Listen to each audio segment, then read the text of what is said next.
कुंडली का तीसरा घर कम्युनिकेशन का होता है और तीसरे भाव में मार्स का बैठ जाना, मंगल का बैठ जाना।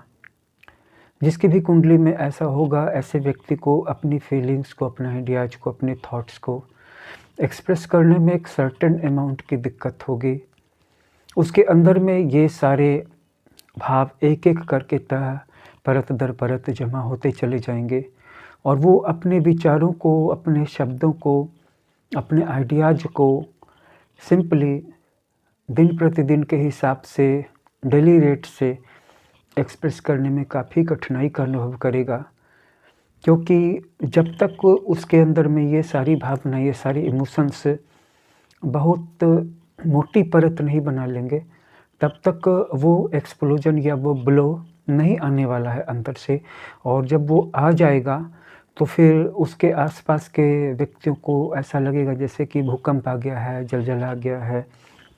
और ऐसा व्यक्ति अपने आइडियाज़ को दूसरे लोगों के ऊपर थोपता हुआ सा लगेगा। ऐसा लगेगा कि मानो वो आइडियाज़ उनके गले में ज़बरदस्ती उतारे जा रहे हो अपने आसपास के लोगों में।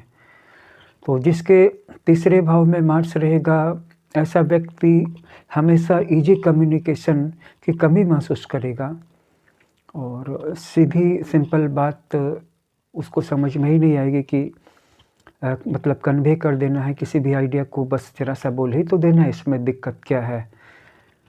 बस आसपास के लोग भी सरप्राइज्ड रहेंगे कि ये जब नहीं बोलता है तो बिल्कुल नहीं बोलता है, और जब बोलता है तो पूरी तरह से गुस्सा क्यों हो जाता है, आपे से बाहर क्यों हो जाता है। और ऐसे व्यक्ति के क्रोध को संभालना भी आसपास के लोगों के लिए एक समस्या बन जाती है। तो कम्युनिकेशन के लिए बहुत अच्छा नहीं है।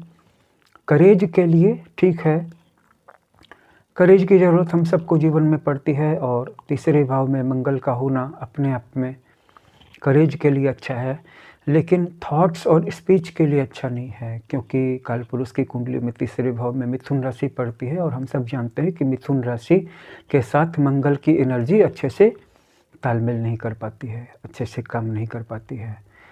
लेकिन तीसरे भाव में जिन चीज़ों की ज़रूरत है, करेज और कम्युनिकेशन, उसमें से कम्युनिकेशन को छोड़ दीजिए तो करेज की कोई कमी नहीं रहती है। करेज की अपनी फीलिंग अच्छी आती है, मतलब उसको ऐसा लगता है कि मुझ में करेज की कोई कमी नहीं है। लेकिन जब समय आएगा तब उसको ये जान करके हैरानी होगी कि उसके परवाह कोई भी नहीं कर रहा है, उससे कोई भी नहीं डर रहा है और उसके सामने का व्यक्ति खुलेआम उसके सामने उसकी बेअदबी कर रहा है या उसकी इच्छाओं को, उसके इंटरेस्ट्स को हर्ट कर रहा है या उसको इग्नोर कर रहा है।